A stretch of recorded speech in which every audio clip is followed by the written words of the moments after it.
This yeah, conference will now be recorded. Lane has arrived. Okay, thank you. We have council members. Okay, perfect. So this meeting is now being recorded. So I'm going to call the meeting to order. It is 7 p.m. And I do have at least one addition to the agenda. I would like to add the meeting with Mike Kellaway, just so council can have a little bit of discussion on strategic directions for 2022, just to give us a little bit of information that we can focus on when we meet with Mike next week. Any other additions this evening? I would ask for a motion to approve the agenda with the one addition. Motion moved. Okay, I think it was moved by Deputy Mayor Aucoin and seconded by Councillor McIver. All those in favor, please signify by saying aye. Aye. Aye. Aye. Contrary minded? Okay, the agenda is approved with one addition.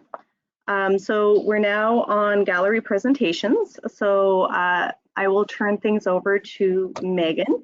And Megan, I'm unsure if you will be the only one doing the presentation this evening, or if Carly or anyone else will be joining, but I will hand things over to you and you can tap whoever on the shoulder if they're going to be presenting with you. Thank you. Thank you. I am just noticing that you guys do not have the most up-to-date presentation. I don't know why this is happening, because I was talking with Jason McMillan earlier, and you guys have the slides. For some reason, they're showing up with the municipal. If you go down to the next one, it's showing up as the Cape Breton Regional Municipality. I don't know why that's coming in there, but you know what? If that's the only change, we can just pretend that's not there. I think that that's the only thing, but okay. We're just going to pretend that's a Port Hawkesbury logo. No worries, as you were. Some of them do say Port Hawkesbury. I don't know why this one's showing. I've never copied and pasted from this one. I don't know. Anyways, I do apologize for that. No worries. It's going to come up. So, yeah, I just wanted to kind of introduce myself. My name is Megan Watt, and I'm your Economic Development Officer for the town of Port Hawkesbury.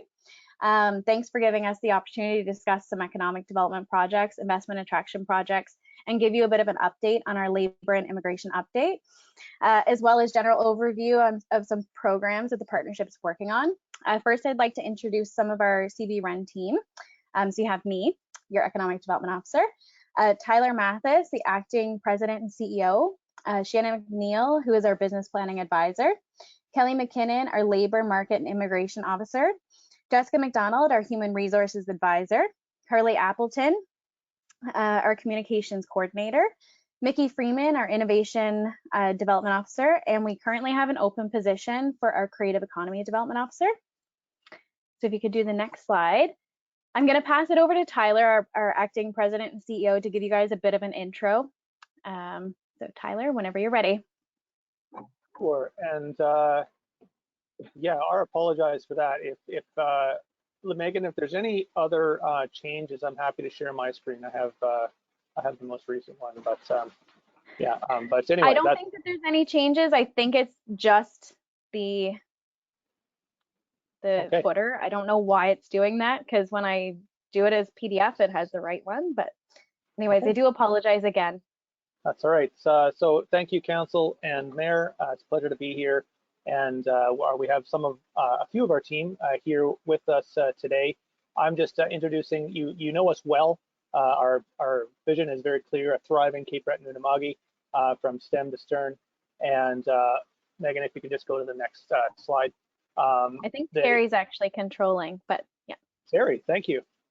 So we have three things that we do generally, and this is a common theme that you'll hear us say. We promote our island as a great place to live, work, and invest. We grow a culture that celebrates creativity, entrepreneurship, innovation, and we connect entrepreneurs, business people, companies to the resources they need to succeed. We do this because at our heart, we are a private sector-led economic development organization. The QR code on the previous screen, if you hold up your phone to it, it'll go right to our list of investors. We have over 100 private sector investors that put some of their money into what we do. And of course, the town of Port Hawkesbury, municipal partners and First Nations do the same, and allowing us to operate the Regional Enterprise Network. The next slide is our Regional Enterprise Network. So we operate two. For those who are less familiar, we operate the Cape Breton Regional Enterprise Network, of which Port Hawkesbury is a regional major center, as we all know, as well as a CBRM Regional Enterprise Network. Hence, they mix up on the slide. On the next slide, we'll have our CBREN Board of Directors, and this Board of Directors is drawn from a larger board of note. Jen Ryan from the Quincy Street Market, a small business owner, Ellen Eddy, whom you know well and this council knows well, and of course Monica McCarthy from the East Coast Credit Union. Our larger board is on the next slide, and then we draw a lot of inspiration and assistance from these folks. The last 4 bullets on the right-hand side are our most recent board additions, filling some vacancies that we had.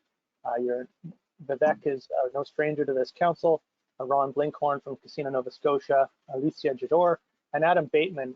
We're excited as the Business Development Bank of Canada is a great partner of ours in the finance area. So with these, we're really excited to be here today. And of course, we have a whole team supporting Megan in her role at the town of Port Hawkesbury. So with that, I'll just turn it back over to Megan. Thanks, Tyler, for that intro. And I'm going to run through these slides quite quickly because I have a lot to say in a short period of time. But if there's anything you guys have questions about, you know my number, you have my email. So we at the Cape Breton Partnership work towards promoting, growing, and connecting businesses to support services. Next slide. Some of the ways that I do this is through investment attraction. We give site selection assistance. We also provide commercial land inventory updates through our land asset database. Some other services or other ways that we can help grow businesses in Port Hawkesbury is through our team member, Shannon McNeil. He provides business support services, business planning, and succession planning support. Next slide. The Cape Breton Partnership provides and administers many projects and initiatives to the town of Port Hawkesbury businesses and entrepreneurs. Here's 3 of the most popular, and you can scan the QR code on the right-hand side there to be directed to a full listing of our initiatives. The first one is our micro lending program. This is an island-wide initiative that was launched in 2020. The program is open to female entrepreneurs in Port Hawkesbury and across the island, with loans administered and issued by the Sydney Credit Union. The applicants can apply for a loan of up to $10,000 at a 4% interest rate, which is free for the first 6 months. And 50% of the funding is dedicated for Indigenous female entrepreneurs. Excuse me. Please encourage all applicants to apply through the Cape Breton Partnership, though. The next one is our virtual advisor program. Oh, sorry, same slide. This offers one-on-one support services from an experienced business advisor. This is a free program and it's powered by Boomers Plus. It matches business owners with seasoned professionals to help a business owners solve unique challenges that their business may be facing during this difficult time. And third is the Tie-ins program. It's a tourism and seasonality program that helps business owners in the tourism sector with free online training for their managers and employees. The program has recently just been extended until March of 2022 as well. Next slide. So this just kind of goes over a few additional projects and programs that the partnership administers. We don't have time to go through them all tonight, but however, we have attached the QR code as well that will link you right to our initiatives page for more details on each program. Next slide. We've also had our hand in providing COVID-19 supports. We've connected businesses with financial supports, provincial and federal resources, administered webinars, provided listings of PPE, given out free hand sanitizer and COVID testing kits, and much more. Next. So I'm going to dive right into some larger economic development projects that I've been working on. The first one is the Strait of Canso Gateway project, which Mayor Brenda knows quite well. It's formed with a group of municipal leaders from Inverness County, Richmond County, and the town of Port Hawkesbury. They've all came together early last year, knowing that this is an opportune time for Cape Breton municipalities and First Nations to collaborate on a project of significance for the entire island. Work has started and is slated to be completed this year. with the goal of the Gateway project would be to revitalize and transition the primary entrance to Cape Breton Island into something that is much more reflective of our world-class island and to build upon strengths as an island together. Discussions to date have included a desire for streetscapes, beautification, facade, signage, active transportation, infrastructure, and the possibility for new tourism assets and infrastructure. And the next steps are to hire a consultancy team to prepare a multifaceted, multi-year plan in hopes to issue an RFP. Next slide. So the next one is offshore wind, specifically low carbon communities. We've, myself and other members of the Cape Breton Partnership attended a marine renewables conference in late November. And at the conference, we were able to connect with a number of entrepreneurs and have gained a few tangible leads that we are now communicating with. The Strait of Canso Working Group has also submitted a low carbon communities fund for $50,000 to help assist the Strait Canso region, exploring offshore wind power technology, learn about planning, design, and development of offshore wind energy projects. If we do get this grant funding, we'd be looking at hiring a consultant to provide research for a SWOT analysis, assist with development and community presentations, the possibility of a wind turbine prototype, attend conferences for additional education, and hold a symposium to gather lead stakeholders. The next slide.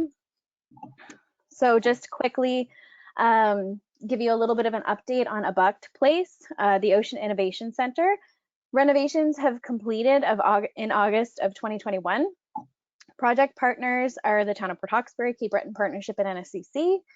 And then also a feasibility study was completed in October of 2021 to advance opportunities at the center and is supported by ACOA, the Town of Port Hawkesbury, Cape Breton Partnership, and Develop Nova Scotia. Next slide. I'm going through this so fast that I'm like running out of breath, so just give me a sec. So next is nope, back one. Sorry about that. Back two. Should be retail market analysis. Good. So I'm the project manager for this exciting new project. It's focused on determining new retail businesses and investment opportunities in Port Hawkesbury retail areas. The retail market analysis will estimate the realistic trade areas for Port Hawkesbury and other retail areas in the CB-REN. The study is based on the market area rather than political boundaries of the town to give potential developers and retailers a full sense of the market opportunity. We anticipate the study will be used to help existing businesses with expansion plans, new retailers with investment decisions, and developers with the data they need to come to Port Hawkesbury. So next. The Town of Port Hawkesbury has expressed their concerns for housing within the town, specifically around affordable and seniors housing. The Cape Breton Partnership conducted a survey that ended April of 2021 and attracted over 600 applicants. Since the survey closed, we have had a number of meetings with potential developers and investors looking to help grow the Town of Port Hawkesbury. We've recently just met with the town to create site selection packages for specific residential properties that are private as well as town owned. This will help fill the gaps for any developer looking to come to Port Hawkesbury. Next. So I'm just going to dive right into investment attraction. So we have a land asset database, and it is a tool that we use to store properties for sale and lease. The tool helps us with investor follow-ups and helps us with site selection. It also has multi-layers and search functions that can show amenities, nearby accommodations, airports, major roadways. There's also been discussions with the town on using this tool for those residential properties that are town owned so that we can send developers right to that website. Next slide. The Strait of Canso Working Group's been working on a marketing project for the past year and a half. With our goal with this marketing piece is to promote the Strait region as a well-known industrial corridor to attract large industries while providing a base for many successful locally grown companies. The website hosts a variety of sources such as quality of life, facilities, services, general information on the Strait, and much more. Next. The Strait Working Group canvassed all businesses on both sides of the strait to participate in this marketing piece. Those who agreed to participate will each have a prospectus document that encompasses details of their business, their location, their contact information, etc. This is the generic one that it kind of just has 4 pages. The last 2 pages are generic. The project is near its completion with the hopes of releasing the website in the coming months. And next slide. We've also been working on developing a new integrated Cape Breton-Unama'ki economic and population growth strategy to help our region work together to grow Cape Breton-Unama'ki. For the first time in Cape Breton's history, all municipal units and First Nation communities are united in the regional economic development initiatives through the regional enterprise network model. This strategy will leverage this new unity to chart a collaborative course for our island. We're still back. Yeah. In addition, the strategy is being developed in collaboration with EDPC and the Plan Eastern Nova initiative, and it will be released early this year and will reflect current realities and new opportunities being presented post-COVID. So I'm going to pass it on to Kelly McKinnon, our labor market and immigration advisor. She's going to give you a little bit of an update. Thanks, Megan. So we have a small team dedicated to human resources and immigration. So as mentioned, my name is Kelly McKinnon, and I'm newly in the role of labor market and immigration advisor. I'm a registered Canadian immigration consultant, which allows me to provide advice regarding immigration. So we guide employers through the immigration system and help to prevent and resolve issues. You can go to the next slide there. We provide immigration support to biotechnology startups and doctors who are relocating here, and we're also referral partners on a number of provincial and federal programs. And Jessica McDonald is now in the role of Human Resources Advisor, and she's a candidate for the Chartered Professional in Human Resources designation. So HR is a newer aspect of our services. Can you change slides? Yeah, thank you. So we've discovered through working with employers that a lot of them could use support to get a competitive edge in terms of recruitment. So we focus on building employers' capacity to fill their current labor needs and forecast future needs. And I'd like to focus a little bit on the Atlantic Immigration Pilot. So we've been a partner to the province since 2017. We can change slides again. The pilot program has now ended and a new Atlantic Immigration Program has launched as of January 1st. Since 2017, we've supported 8 employers to become designated in Port Hawkesbury, and we've also supported 24 endorsements or employees. Those employees brought with them 13 spouses and 22 children for a total of 59 new residents to your area. And over the 5 years, we've supported 500 endorsements province-wide. Next slide. So 64 were international graduates, which is huge for retaining the students in our area, and another 15% have been workers in the area being retained by employers. So NSCC and CBU will continue to play an important role in attracting new temporary and permanent residents to the region. And the role of the Cape Breton Partnership is to support employers in retaining our new residents. So historically, we've supported them on the AIP and other provincial programs, but we're able to expand our services going forward.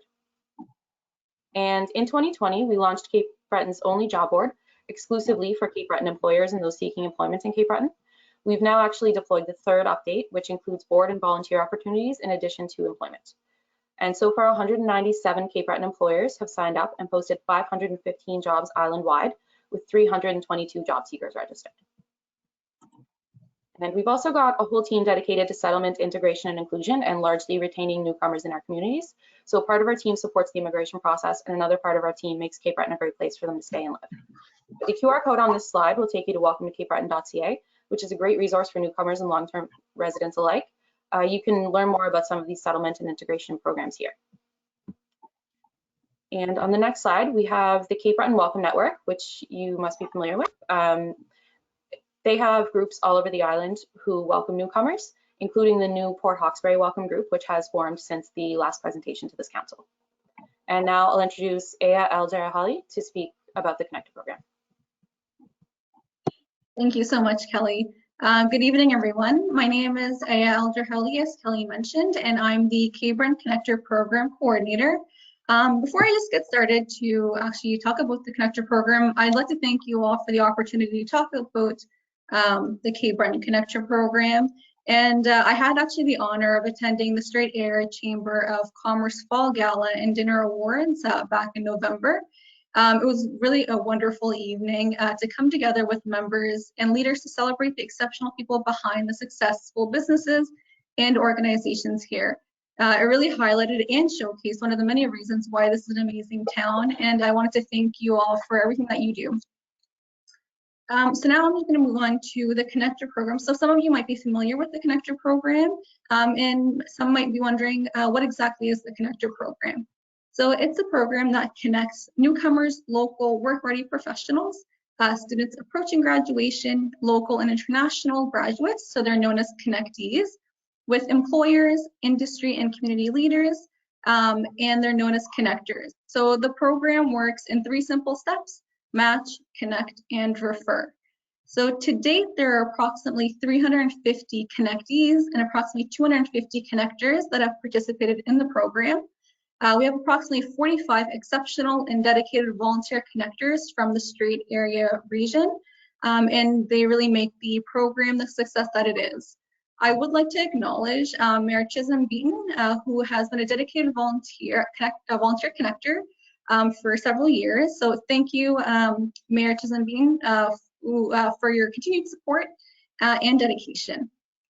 We've also worked with the Connector program, my apologies, the NSCC Strait Area Campus in the past, and I hope to continue working together moving forward. If anyone is interested in learning more about the Connector program, or anyone that might be interested in participating in the Connector program, I'd be happy to connect. And thank you all for your time.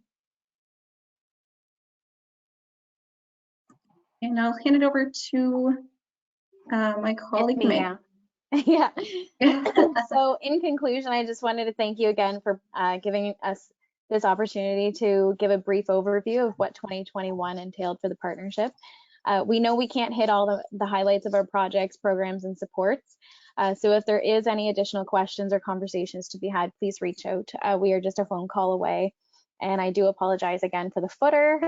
I don't know what happened there, but I do apologize. If there's any questions, we can answer them now, or if we've gone over our time, we can certainly have conversations in the back end.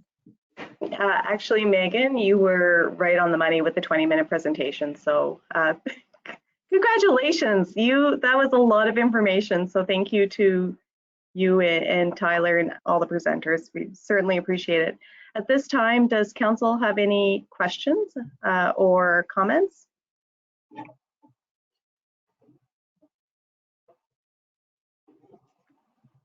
Okay, so I guess everybody does have Megan's contact, and it's certainly, we'll reach out if there's any questions that may come to anyone around the council table in the next couple of days. Thank you again so much for your presentation.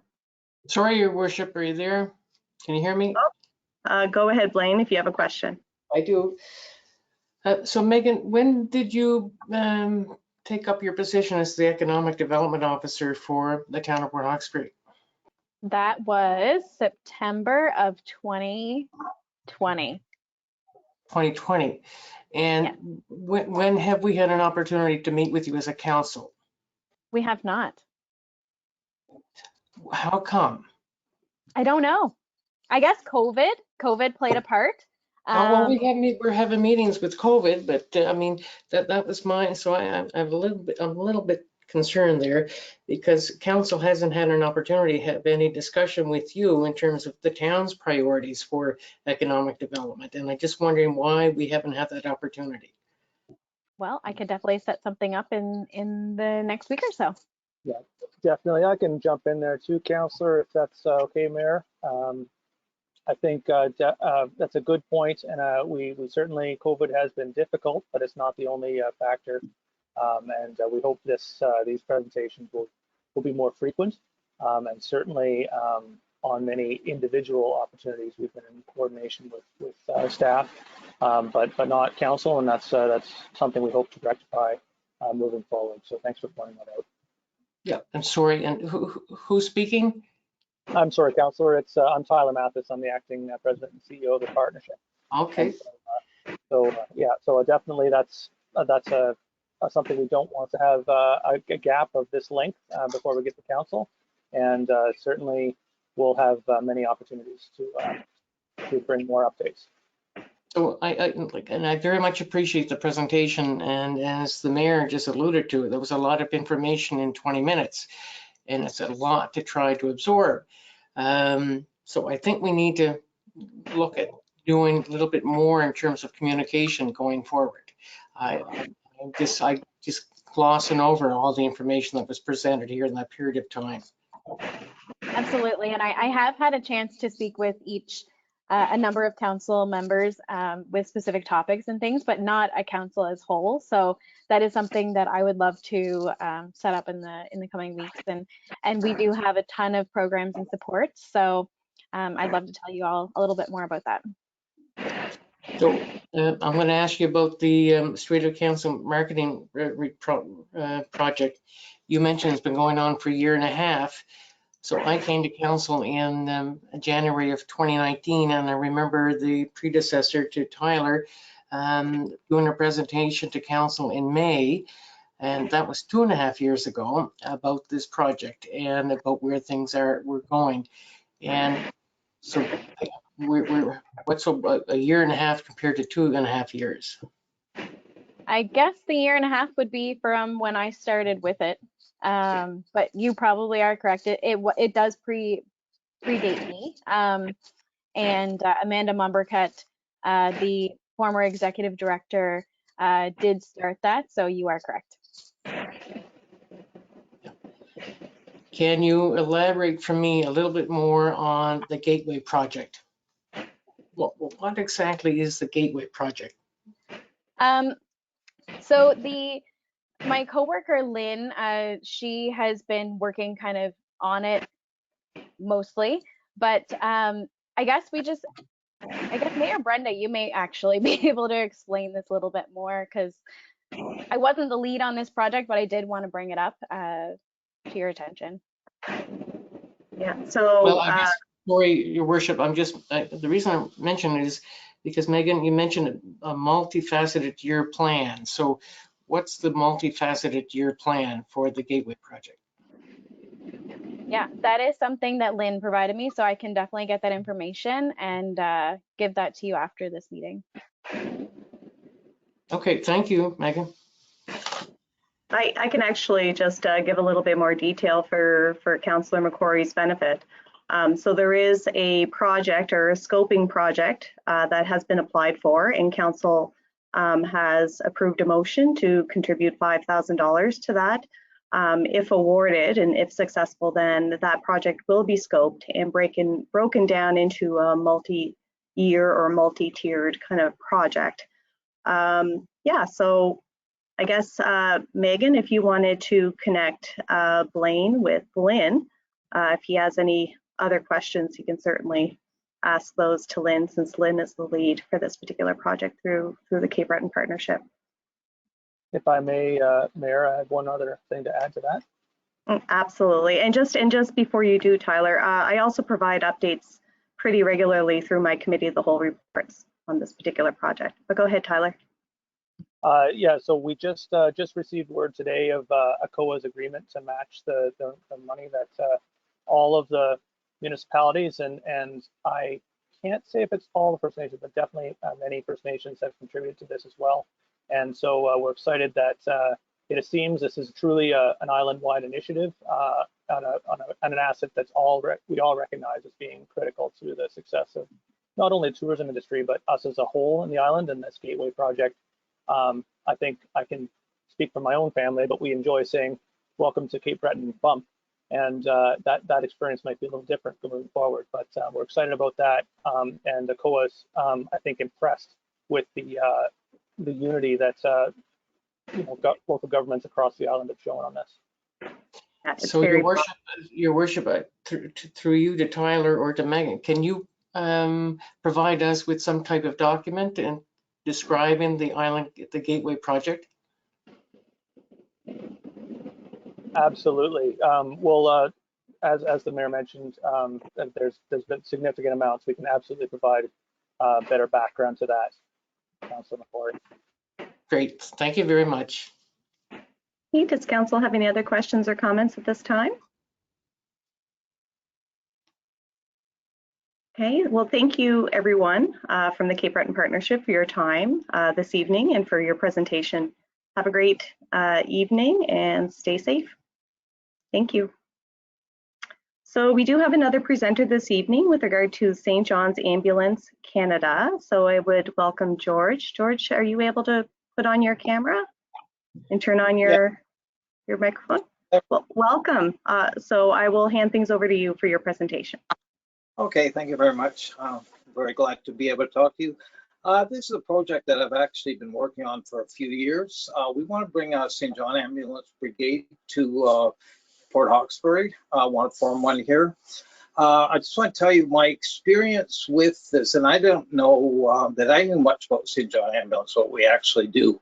But I did for a while work as volunteer medical first responder for the Maitland Fire Department when I was there.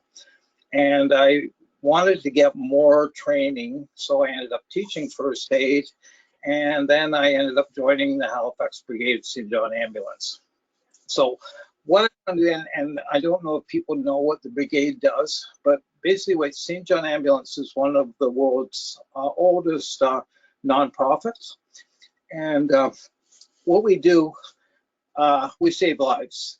It's on all our literature. And that's what we're looking to do. So we get into, we teach first aid. Most people are aware of that. And that's where we make our money. Now, like I said, it's nonprofit. So what do we do with our money? We turn it back into the communities. We do teach first aid courses to things like 4-H club or anyone who's interested. And then also we have the brigade.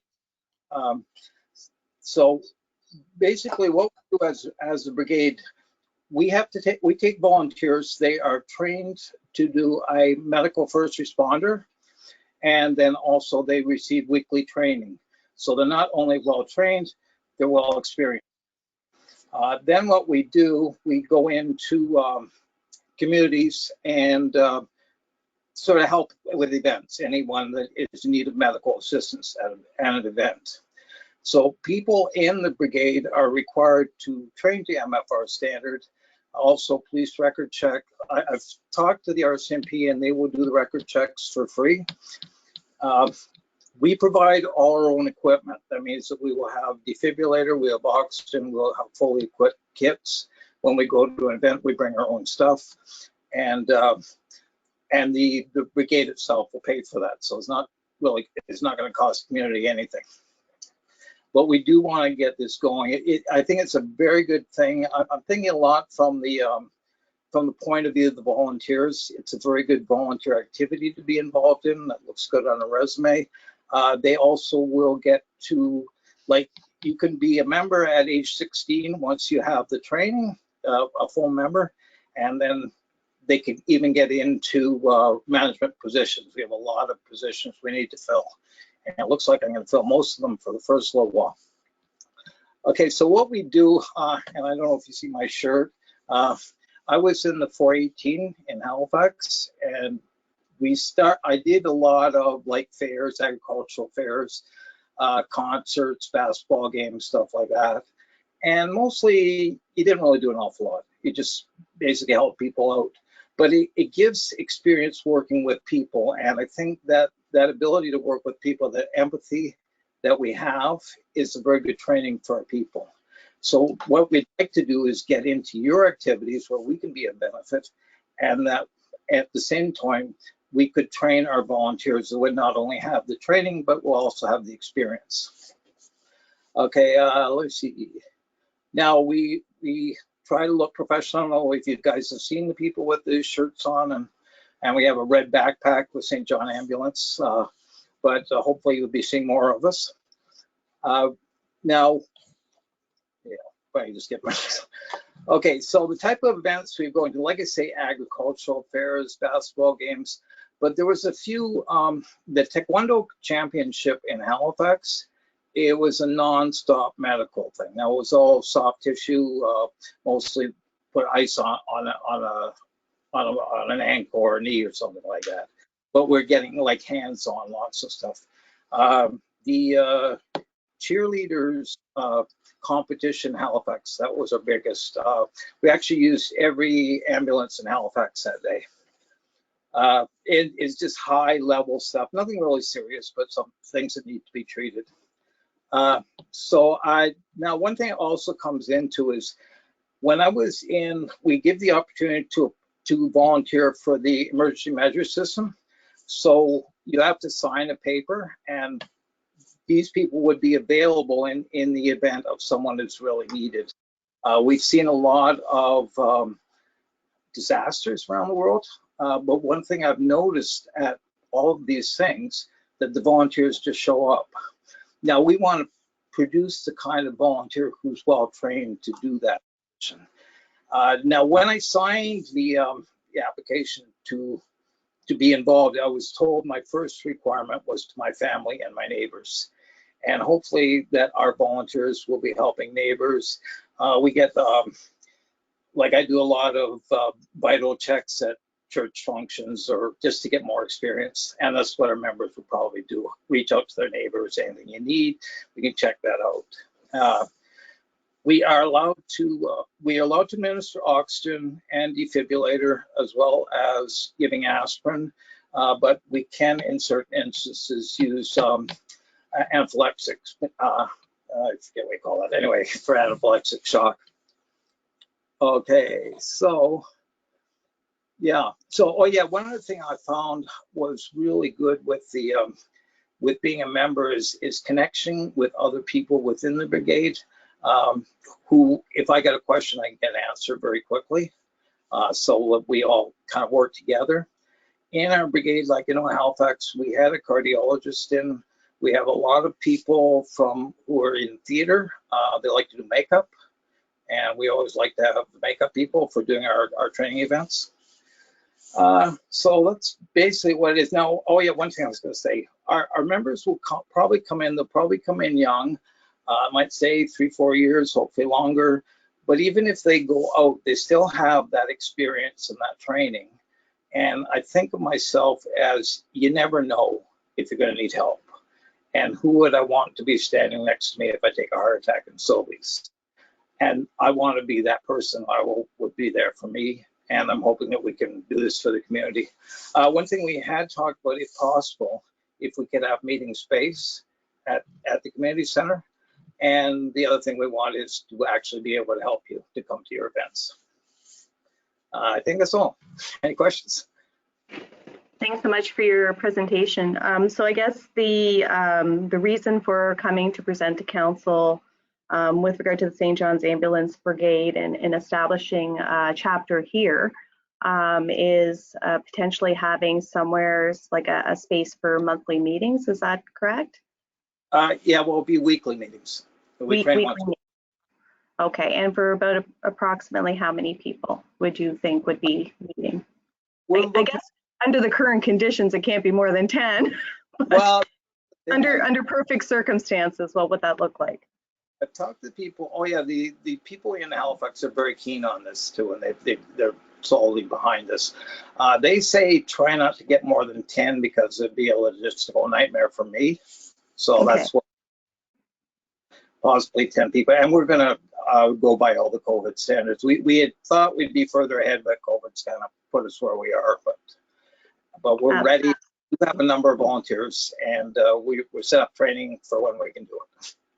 Very good. And just one other question before I open it up for council questions or comments. So have you had any conversations? I know we had the opportunity to meet back in the fall. Have you had any opportunities to talk to the Port Hawkesbury Volunteer Fire Department at this point yet? Not as yet, no. I believe one of our members has talked to the Port Hastings, Okay. but I would be a fire department anytime.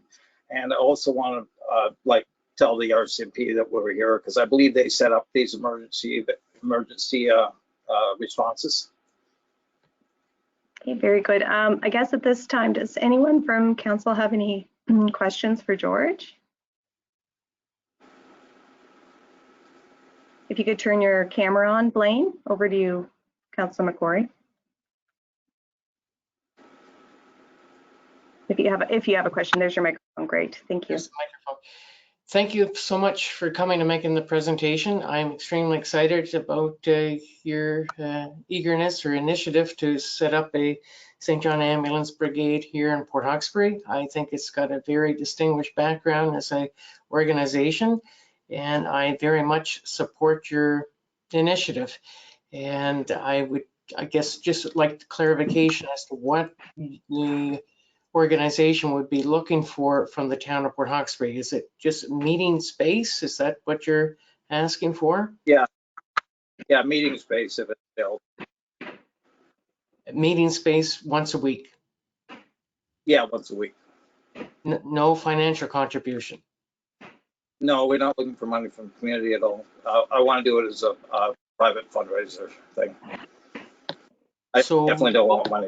What would you like from council? Can I ask you what you might like from council this evening? Yeah, what I guess I'd like, most of all, I want to know that we exist and that we want to come in here. And any ideas you have of something where we can work with you guys. I did get on, I might talk to the,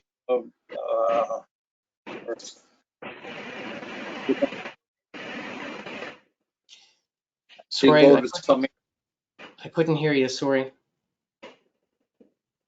Well, what we want to do is to be able to go to your events, to do our medical, to experience people and also help. One thing we do at sports events too, we can decide if a player has to get out of the game. They don't want to hear that, but they're usually understanding they have to. So would you like a motion of council that the council supports the establishment of a St. John Ambulance Brigade in the town of Port Hawkesbury? Yes, that would be great.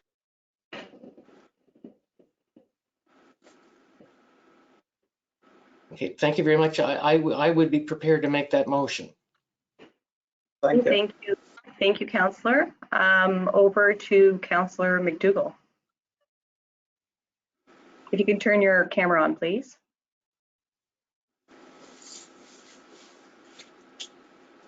I have no questions, Your Worship. Is there something that you've noticed?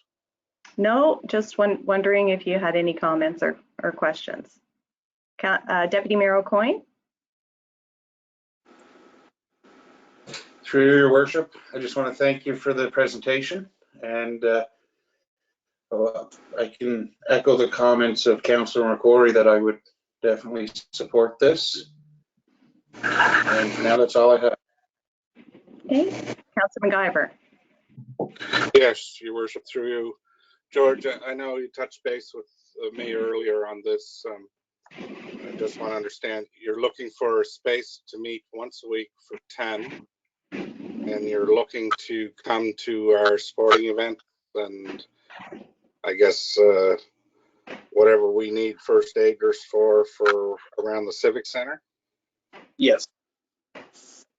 Yeah, we could actually do it with the people. And your brigade is already in place? Well, I don't have all the stuff here, but I do have enough members to actually do an event. So. Great. Okay, thank you, George, for the presentation. I do support it.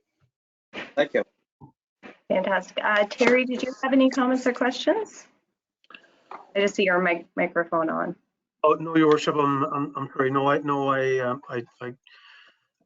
agree completely with council, and I can follow up with George with respect to potential meeting space. The fire hall, the local fire chief, has expressed interest in supporting the organization as well. So I'd be happy to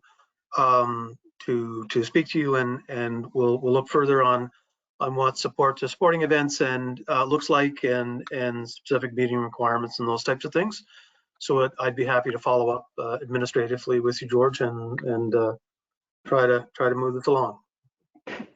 Okay, so I think council is prepared to I guess make a motion in support of. Did you want to make that motion, Councillor McCrory?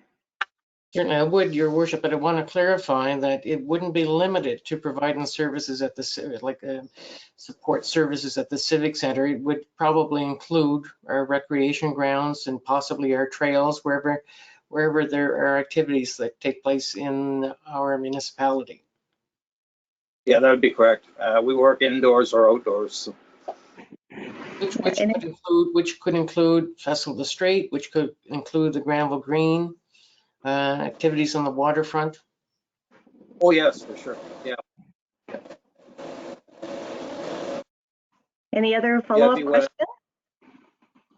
I would second the motion if there's a motion on the.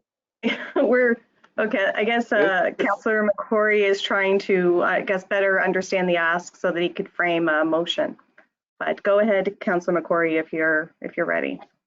I think, Your Worship, and you can correct me, but if we were to make a motion, which I would make, that the town of Port Hawkesbury supports the establishment of a St. John Ambulance Brigade in the town of Port Hawkesbury, I don't know that we necessarily have to specify locations where we would call on them to provide services. I think the motion may be sufficient to say that we support the establishment of the brigade, but anyhow, maybe George, you can make some comment about that. Yeah, I don't think we need to be specific anywhere in Port Hawkesbury. Yeah, perhaps like in providing kind support, and then at least and in terms of a meeting space that would be included in that motion. Yes, Your Worship. Yeah. Yes, Your Worship, I think that's correct. I think the brigade is already formed, and it wouldn't be on our say, okay. What I understand George is asking for our support for meeting space and using any of our facilities that he could accommodate us in sporting or meetings or anything, as Terry said. Yeah, I think that's correct. Does that sound correct, George? Okay. Yes, yes. So I guess the motion would be to support the St. John's Ambulance Brigade on an in-kind, I guess, an in-kind support, and that would include meeting space or any kind of collaboration that's required for future activities or events or recreation. So, Councillor McCrory, you wanted to make that motion? Yeah, I guess to me, it's the council supports the establishment of the St. John's Ambulance Brigade in Port Hawkesbury and agrees to provide an in-kind contribution of weekly meeting space. I think that's what my motion would be. Sure, and Councillor McDougall has seconded the motion. Is that correct, Councillor McDougall? Yes, that's correct, Your Worship. Okay, so we have a motion on the floor. Is there any other questions or discussion? Question. Okay, the question has been called. All those in favor, please signify by saying aye. Aye. Aye. Aye. Aye. Contrary minded? Okay, the motion is approved, and we look forward to working with you in the future, George. Thank you so much for your presentation and your time. Thank you. Okay, so that concludes our gallery presentations for this evening. Under acknowledgements, I, of course, would like to acknowledge and wish everyone a happy New Year's. And also, I would like to note that January is also Alzheimer's Awareness Month. Is there any other acknowledgements the council would like to make at this time? Yes, Your Worship, I'd like to make an acknowledgement. Oh, sorry. Go ahead, Councillor.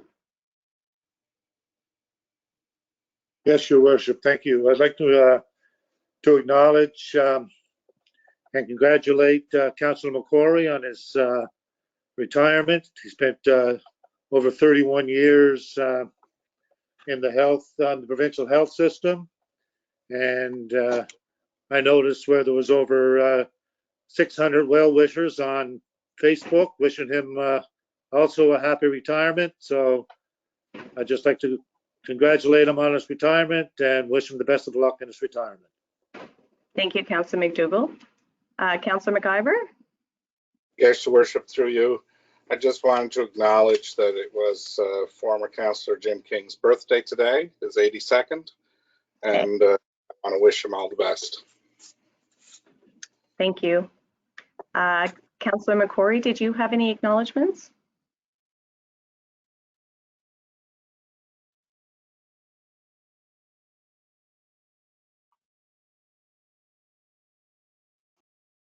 Sorry, I just saw your. I think maybe Sorry, Your Worship. he's all teared up there. Yes. You must be so emotional after Huey's acknowledgement that Yes. you're struggling for words. I Go would ahead, just very much, yeah, no, I just say thank you so much, Councillor McDougall, for your comment. Appreciate that. Okay, any other acknowledgements at this time? Okay, so congratulations again, Blaine, on your retirement. That's a great acknowledgement. We'll move on now to approval of council minutes. Okay, so at this time, I would call for any errors or omissions for our public meeting of December 7th, 2021.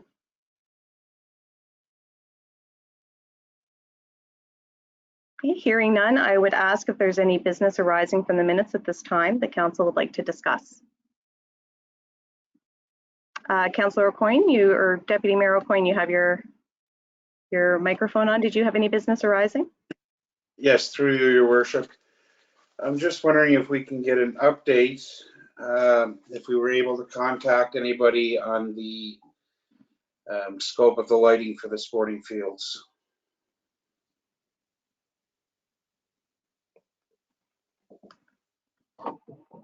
Terry, do you know, or do you have any update at this time? Yes, Your Worship. So we've been in discussions with the town of Antigonish. The town of Antigonish have just done they've just done a very similar installation, and we've contacted an engineering consultant. That's A. Troy and Associates, electrical engineer Paul Dwyron, and Paul has designed a number of is very familiar with the ball industry and lighting of ball fields and soccer fields, and he's agreed to do an initial scope based on the work that he's done for the town of Antigonish and previous projects, without in great in depth, but do an initial scope and an estimate for us. Thank you very much. Any other follow-ups, Deputy Mayor? No, that's good. Thank you. Okay, I would ask one last time if anyone from council has any business arising. Okay, so we'll move on to our council committee reports, and I'll hand things over to Terry Doyle for those reports if there are any.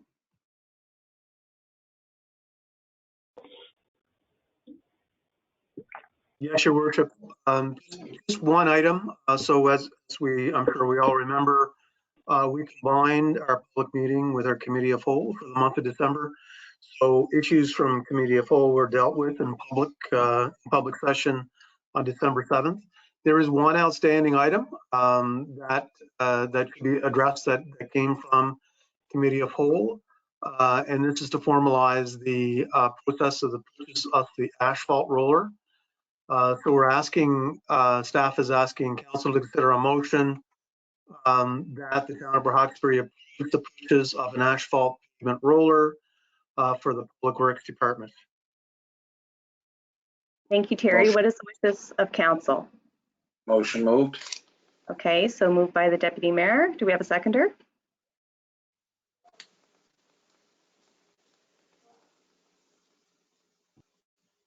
I'll second it, Your Worship. Okay, seconded by Councillor McDougall. Any discussion on the motion that's on the floor, or you can call the question if you're ready. Question. Okay, the question is called. All those in favor, please signify by saying aye. Aye. Aye. Contrary minded? Okay, the motion is approved, and that concludes our committee reports. Terry? Yes, thank you. Thank you, Mayor. Thank you, Council. Okay, so I guess would there be any business arising from our council committee reports at this time? Or our committee of the whole in general? No, Your Worship. Thank you.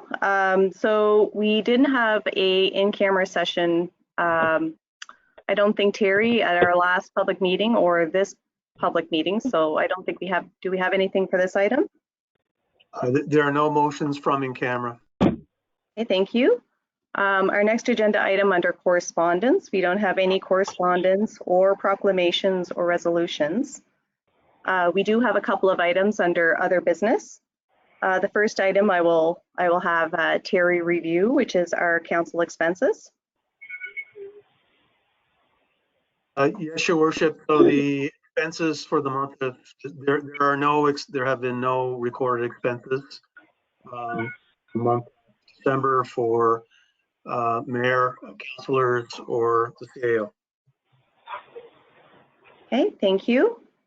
Our next item is Eastern District Planning Commission update on dangerous and unsightly premises. So do we have our director, John Bain, with us this evening? Okay, I'm going to hand things over to you, John.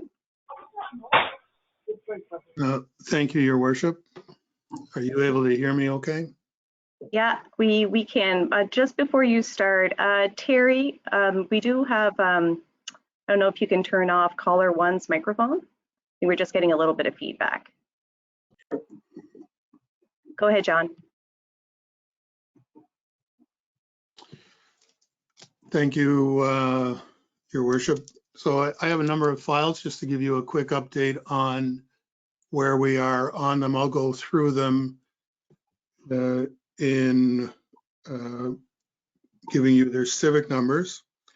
So the first one I have is 32 Macquarie Street. We received a complaint on this since September 15th of this year. There was a significant amount of construction waste and debris on the front lawn of this property. I had a discussion with your manager of engineering and public works, Jason McMillan, and we were able to get in contact with the homeowner. He purchased or rented a commercial dumpster, and the debris was removed from the property within the week.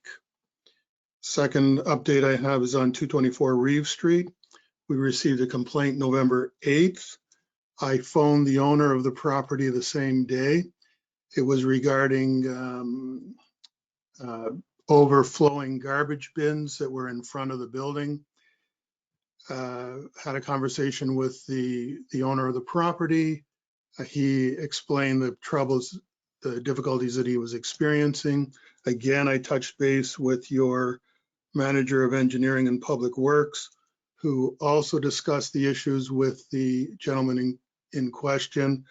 224 Reeve Street was cleaned up the same week.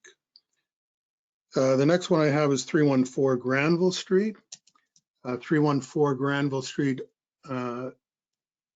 just to remind you of your policy does say that in the instance where a complaint or allegations of dangerous or unsightly premises contrary to the Municipal Government Act is submitted by a municipal councillor, the councillor shall declare a conflict of interest and remove themselves from all discussions. I'm not sure if you're going to have discussion on this, but just bring that to your attention. 314 Granville Street is a complaint that we received back in November as well.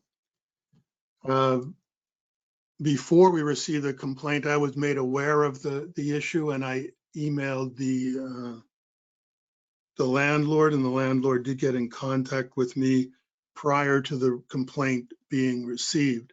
This is a situation where there were two vehicles on the property. One vehicle, the motor from one vehicle was being moved from the one to the second vehicle.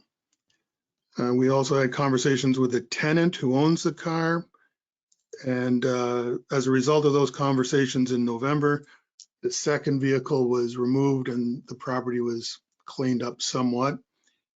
But the vehicle that he was trying to get the engine in is still there as of today. The owner of the vehicle is a student at NSCC and was trying to get the car in working order to drive it home for Christmas. So there was a number of extensions to the agreements that we had with him. I emailed him between Christmas and New Year's most recently and let him know that we would be issuing orders after New Year's when the office is opened again. And we did that today. The owner of the vehicle got in contact with us today, and he's returning to town to go back to school today. And school starts on the 14th, and he's promised to, well, spend the time between now and the 14th to address the situation. That one, yeah, so that's the order was for 14 days. It's the tenant's intent to have the vehicle dealt with, the situation addressed before the order. 208 Hiram Street. We got a complaint back in May. There were 6 vehicles on the property, as well as a lot of significant amount of debris and garbage bags. We were on the property on the 24th of May. The owner of the property removed the debris and the recycling, but the vehicles were still on site. We were on the site to follow up in June, did a site visit, and the cars were still there. We were going to order those cars removed in June, and my apologies to council that wasn't done. This one dropped through, fell through the cracks. We were on the property last week and this week. The cars, there's 4 cars there of the 6 original vehicles, so 2 have been removed. 3 of them are on the property. 1 of them's on the road. It's actually on Hiram Street. Orders are being prepared and will be issued tomorrow. 311 Granville Street is a file that we had a number of years ago. That's the old captain's house on 311 Granville Street. I'm just flipping through so in September of 2017, we were notified by the RCMP about that property, that there was that it was open and accessible, and that there was a squatter in the building. So the police dealt with the squatter issue, and we were in contact with the owner in October. They secured the building, and we closed that file in 2017, in October of 2017. December 8th of this last year, 2021, December 8th, we received a request to follow up on the property, and a site visit was conducted on the same day. December 10th, we've mailed out notification to the owner of the property requesting that they update us on their intention for the building, and requesting that the 2 exterior steps be removed. The last file that I have is the Causeway Shopping Center file. And this one has been an ongoing file. Back in the spring, in May of 2021, the owners of the building did get a engineering report on the structural integrity. They did a brick assessment and a masonry exterior wall assessment, and they have recommendations for the repairs to be done to that building. The owners of the building applied for building permits to do those renovations last month in December, and the permit for those renovations have been issued. At the time of the original complaint, there was a significant amount of offensive graffiti on the back of the building, and that's an ongoing problem that they have with the building. But all of the graffiti was painted over, and that graffiti is done. they've held off on doing a complete paint job on the building until they're finished the repairs. So in the spring, their intention is to paint the building after the repairs are done. They also proposed, and they said they've made this proposal a number of years ago to council and the Chamber of Commerce. I don't know about this, but they've thought that the back of that building might be a possibility for partnering with a nonprofit organization or a school group to do some murals on the back of the building. And they would be very interested in doing that kind of work on the back of the building if they could find somebody that was interested.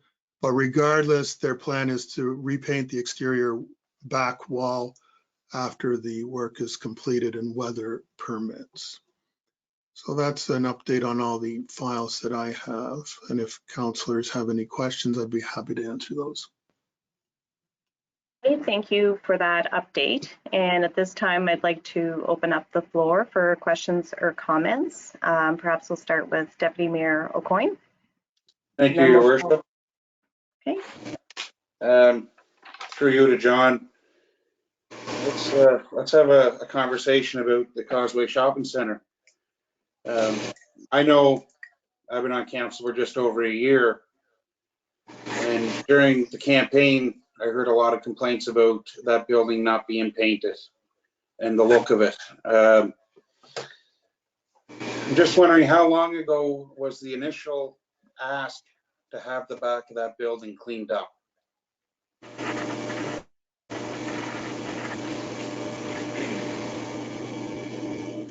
The first letter we have to them was November 26, 2019.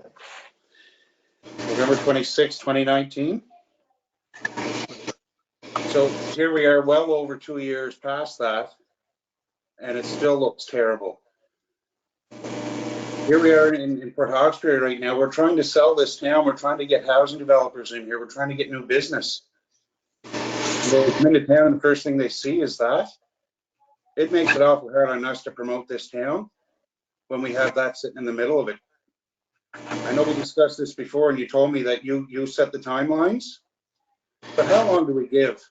How long do we give somebody to clean up their property? If that was a residential property in a mess like that, we wouldn't get this long. I'm getting complaints about it every day of the week. And I'm not joking when I say every day of the week, I'm getting complaints about this. Other councils are getting the complaints. We need something done, and we can't be waiting another 3 or 4 months here.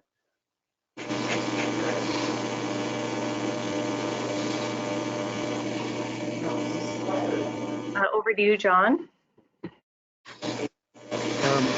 I didn't hear a question there, Your Worship. So I guess my question is what are we going to do about it? So they've given we've issued permits for them to do the repairs, and that's ongoing, and they've committed to painting the building when the repairs are finished. I think Councillor McDougall, you had your microphone on. Did you have a question? And then we can go back to you as well, Deputy Mayor, if you have follow-up questions. Go ahead, Councillor McDougall. No, I have no question. I was just listening. Thank you. Councillor McIver or Councillor McCrory, do either of you have questions or comments? Yes, Your Worship, through you to John. I understand with our bylaw and stuff, and I guess it's maybe from you a little education. The structural of the building, I know that they would have to address it as being unsafe, but the question of painting, how do we go about that? Do we have that in a bylaw that we can enforce? You have to paint your building, or are you putting it under unsightly because it's not painted? Maybe just a little information on that. Yeah, so I appreciate the question, Councillor. It is dangerous and unsightly. the provisions. We haven't ordered them to paint the building, but we have asked them to paint the building. Yes. And they have painted over all of the graffiti, which is an ongoing problem they have. The dangerous and unsightly premises, so the unsightly part of it sometimes is in the eye of the beholder. And you do have to take into consideration the use. And in this case, the use is the back of a commercial building. Having said that, I've taken opportunity to drive around the town to the backs of every other commercial building in the town, and this is the worst. I think they are aware of it. Well, I know they are aware of it. They didn't want to paint, repair, and then paint. That's somebody like Department of Transportation painting new lines and then doing their patching work. Yes, thank you, John. I thought that was the case where I thought in the past we'd requested that they paint it. I didn't think we could order them to paint it, but I know through the safety aspects of the structure of the building, we can use the unsafe part of the bylaw for that. But they are going to paint it. Yeah, and we always try to get voluntary compliance as a first first attempt to get some kind of voluntary compliance. When you order them to do something like painting and they don't, then the remedy is for us to go and do it, and that's always a problem. Yes. Yes. Another question, Your Worship, through you to John, is about the derelict cars. I guess The 314. On Granville Street or on Hiram? I'll start on 314 Granville Street. Okay. It states, I guess, in your report, where this vehicle is not derelict, it is licensed, inspected, and appears to have a regular use up until recently. So our bylaw, can you actually do anything because that car is licensed and inspected? And I guess the reason I'm asking is that if my car, the motor went, and I decided to change the motor in my yard, though the car was licensed and inspected, does our bylaw state that we have a timeline to do that? So as the deputy mayor pointed out, I do usually set the timelines. And so we try to work with this. The guy's a student, he's at NSCC. He couldn't have had worse luck with respect to the weather and the, well, primarily the weather. He gets off school at 3:30, it's dark by 4:30. He did seem to be in good faith trying to get it done, and it was before Christmas. So we tried to be as compassionate as possible. I too try to be compassionate when addressing these issues as well. But the issue of it not being a derelict vehicle, so that's the Municipal Government Act, which defines what a derelict vehicle is. And I think you would be hard pressed to see the car meets that definition. It's clearly not abandoned, and it does talk about not being, well, actually what I could do is read you the definition because that will be helpful for council. So the definition of a unsightly, a derelict vehicle is a vehicle, whether legally or not legally on a property, that appears to the administrator to be disused or abandoned by reason of its age, appearance, mechanical condition, or where required by law to be licensed or registered by its lack of license plates or current vehicle registration. So it doesn't, it's being disused because of its mechanical condition, but he's working to remedy that. So I wouldn't see that it would meet that definition. what we are moving forward on is the unsightliness of the property. So we've asked him to remove all of the car parts and, but if he dropped the engine and closed the hood on that and pushed it back a bit, or not even pushed it back a bit, that would address the vehicle part of it. And I do know from talking to Terry, there are concerns about the engine being on the hoist, but again, he's back in town. School doesn't start till the 14th. He's telling us he's going to get that vehicle addressed. The other vehicles on Hiram Street are not licensed or registered. So they're, and we've dealt with this on Church Street before, on a property on Church Street with multiple vehicles on the property. And so we're ordering those ones removed. Okay, that answers the question. And the one on 314, like a big concern of mine, and I think with the deputy mayor also, was the fluids that were leaked, I think, and looked are on the ground.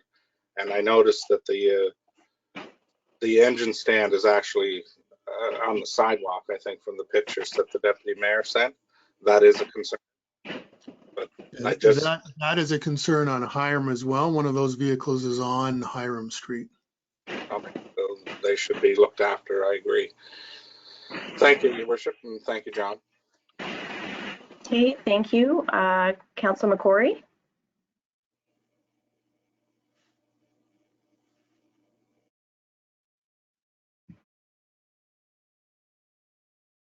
Thank you, Your Worship. I guess the only comment I would have is that during the 2018 by-election and the 2020 election, I certainly heard from residents in the town, in particular around Summit Park area, about their concerns about the look of the mall and the wish that something could be addressed about it. And so the deputy mayor has brought that up. Mr. Bain has addressed that, and I guess that's really all I have to say.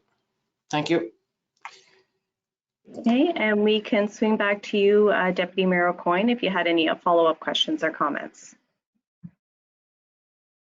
I'm good for now, thank you. Hey, John, just I do have a couple of comments and questions. The first that I'll make is, like, several of the files that you reviewed were directly on Granville Street. As you probably know, waterfront development is one of the priorities that have been set by council during the past term as well as this current term. So as you can imagine, unsightly premises on Granville Street and the lower Water Street, it certainly doesn't align with our vision of improving our waterfront, in not only in the look of it, but also in function. So having a motor sitting on a sidewalk isn't safe, just as an example. So what I would ask that you could bring back to staff certainly is make them aware that the waterfront certainly is a huge priority for us.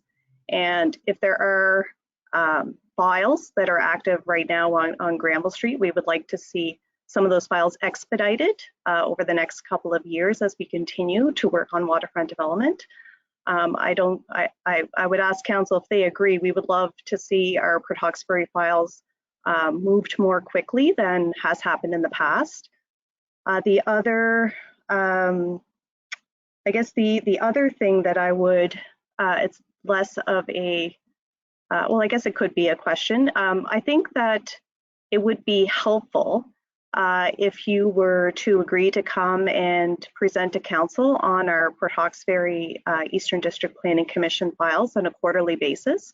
So you could give us some details on, how far the needle has moved on some of these files, so we can also have information that we could pass on to citizens, because I know all of us, all of our elected officials are getting numerous questions and lots of complaints.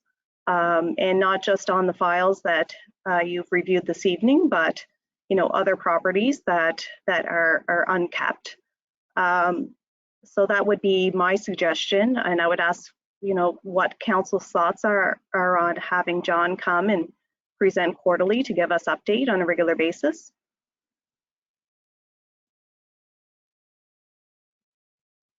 What are council's thoughts on that?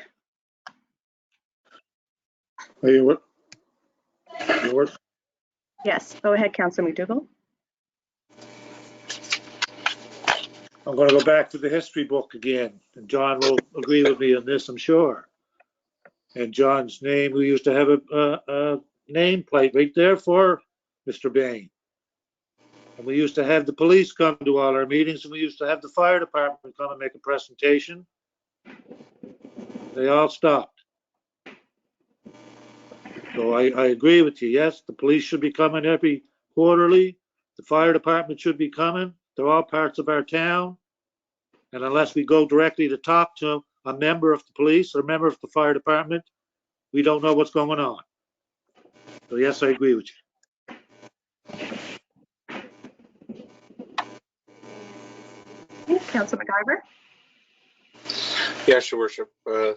I agree that Mr. Bain should come quarterly, and I think a lot of it too, and I guess being on council for so long and knowing John and talking to him, maybe with the unsightly premises bylaw, it would be good to go over it with council, and so that council understands what their parameters are.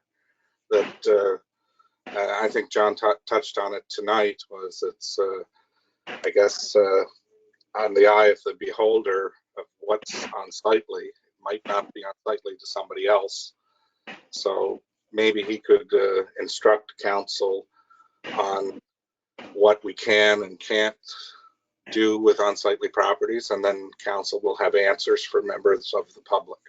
Thank you. Thank you. Councillor McCrory?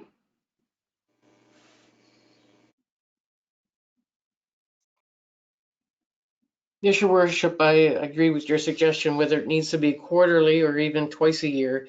I guess we could, I'm fine with quarterly, I guess. Thank you. Deputy Mayor Coyne? I think that's a fantastic idea. So will you accept our invitation, Mr. Bain? So I'm always happy to come to council whenever you need me to be there. Quarterly would be fine. I should emphasize that the only files I have are the 4. Well, I talked about 6 because there were 2 that were dealt with pretty well immediately, but the only files I have are the 4 that I discussed. So if you're getting other complaints, it is imperative that you get them to get in touch with me, because I can't respond to the complaints if I'm not getting them. And in some cases, like the Roy Ockers building, once we close the file, we don't go back and on an annual basis or whatever to go look again. So I have exactly 4 open files in Port Hawkesbury. If you're hearing complaints on more, I really need to get those complaints. Well, I don't think that you'll be lonely for long, because I have a feeling like that workload will at least double or maybe even triple. So you'll have all kinds of updates to provide to council on a quarterly basis. Does council have any other questions or comments at this time? Through you, Your Worship. Through you, Your Worship, John. John, I want to thank you for your time tonight, for coming and talking to us about these files. I appreciate it. Well, you're welcome. Thanks, John. Happy New Year as well. Okay, so our next item, I understand that Deputy Mayor Coyne has called a conflict on this next item, so we will.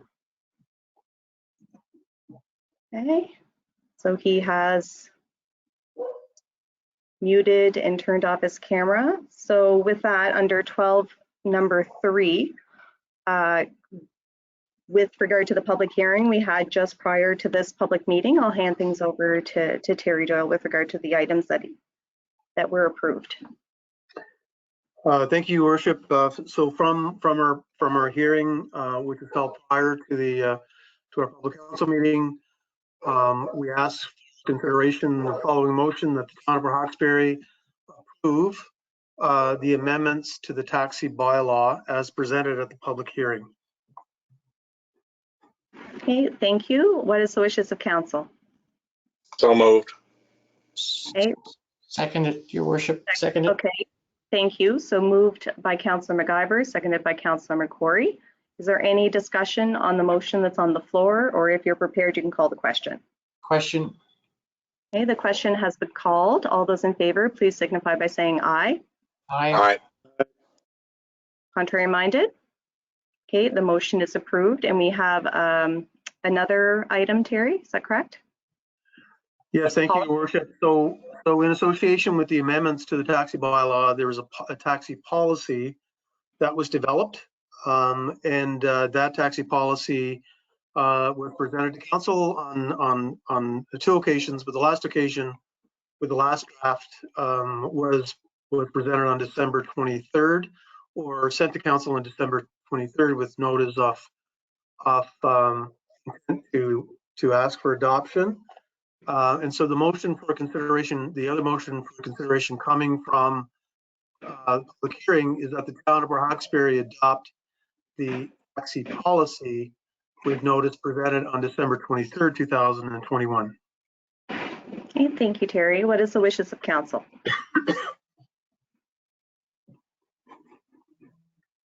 I would make that motion, Your Worship. Okay, do we have a seconder?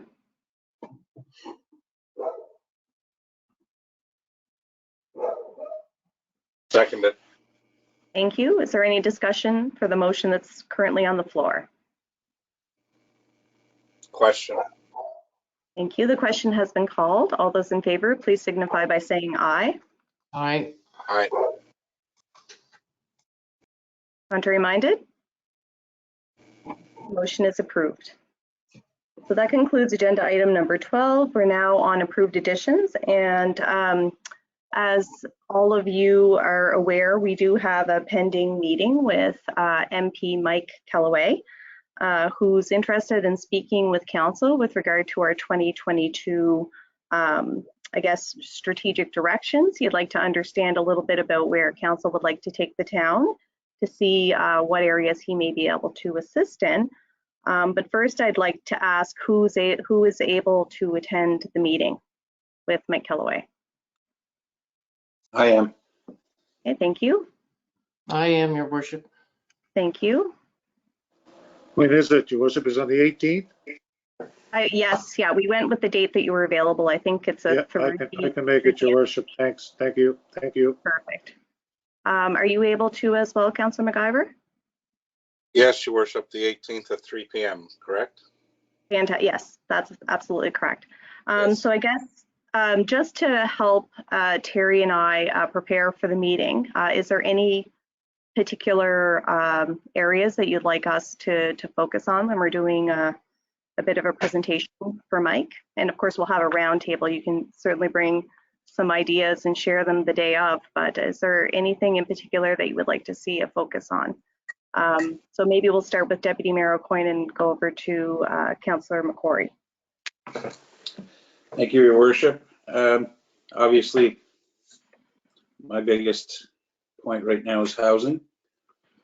And the next one kind of can be joined with the housing with medical professional recruitment and the possibility of a joint project with the town of Port Hawkesbury and possibly the county of Richmond with some provincial and federal help in coming up with maybe a fourplex or something that we could look at developing for these professionals, that they could stay there for a year to kind of persuade them here, because it doesn't seem like, you know, money's doing it, and housing is an issue for people who want to come here anyway.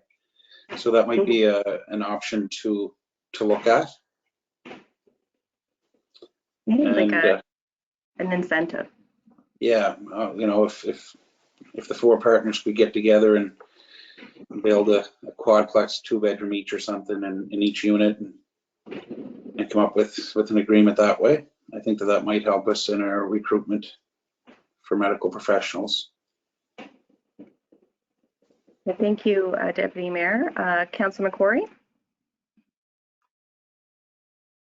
Yes, Your Worship, I think the priorities we have identified previously continue to be priorities for council. I do like the idea that Deputy Mayor has brought up about a specific project regarding housing. Housing in general, economic development, waterfront development, and healthcare recruitment, and port development are things that we would like to continue to work on.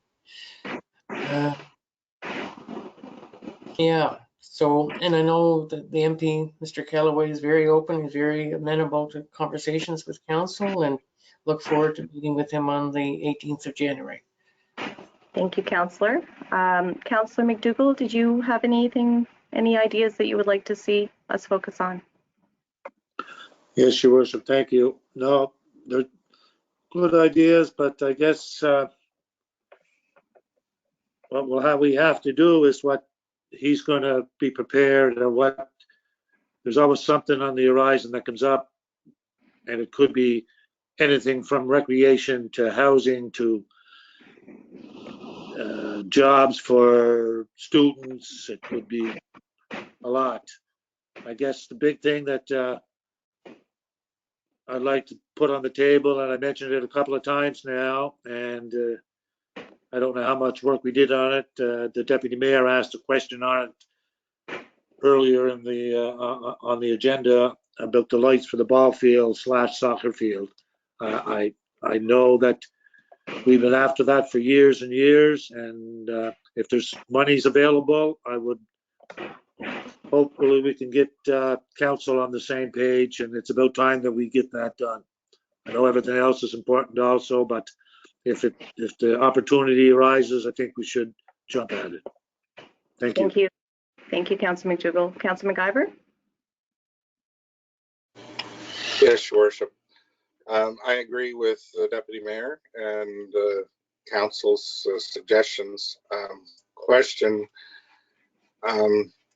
would our MP have a list of programs that may be coming out for 22 prior to our meeting on the 18th, where maybe Council can discuss if there is a list of which ones we may want to put emphasis on?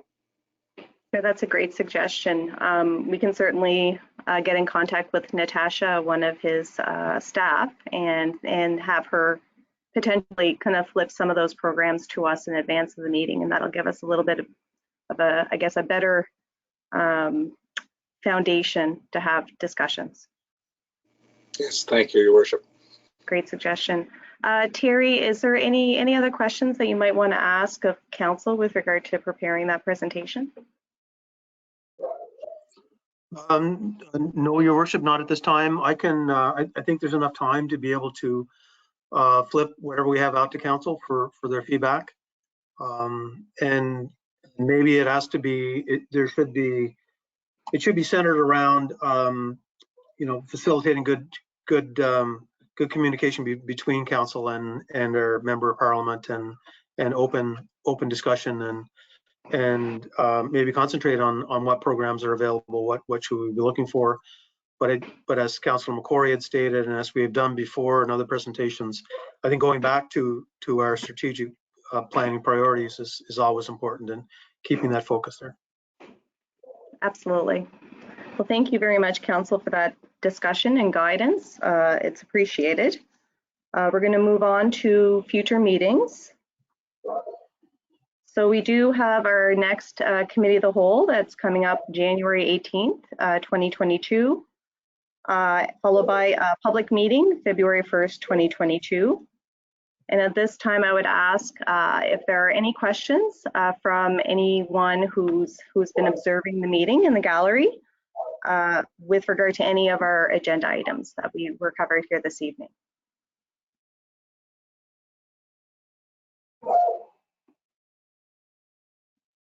Anybody can translate dog. I don't know if the dog has a question. Anyway, Okay, not hearing any questions, I would ask for a motion of adjournment. Motion moved. Thank you. Do we have a seconder? Seconded. All those in favor, please signify by saying aye. Aye. Aye. Contrary minded? Okay, the meeting is adjourned. Thanks everyone for your time. And I'll stay on in case there's any questions from media. Thanks, Mayor. Have a good evening, everyone. Welcome. Thank you. Good Take evening. care. Have a good night.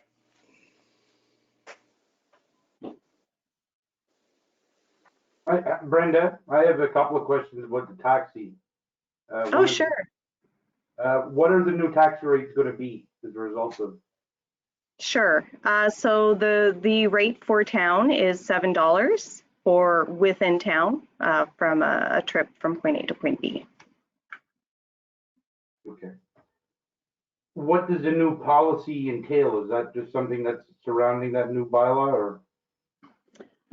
Well, I guess Terry, you might be able to comment on that. How I understand it is we have structured our bylaw a little differently than the prior taxi bylaws because we did have a lot of policy entrenched within the bylaw. So what we've essentially done is taken the policies out of this new bylaw so that, you know, if there is a need to make a policy change such as increasing the cost of A to point B in town, then we would have the power to do so without having to go and redo our entire bylaw. But Terry, I don't know if you want to add anything to that.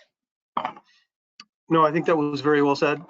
So things like fares will change on as the cost of living changes, as the marketplace changes, and we didn't want to be stuck to the very arduous process of amending a bylaw to change a fare or fees, as an example. Application forms is another example. So there's a number of things that we procedures around appeal processes, and there's a number of things that we pulled out of a bylaw that we need to be able to move more quickly on for amendments. So and the detail that wouldn't typically be left in bylaw. Okay, thank you.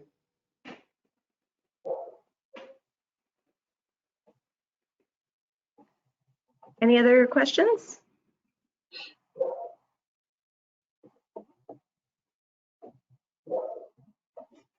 Maybe Bill, did I give you too much information in my 2021 year review?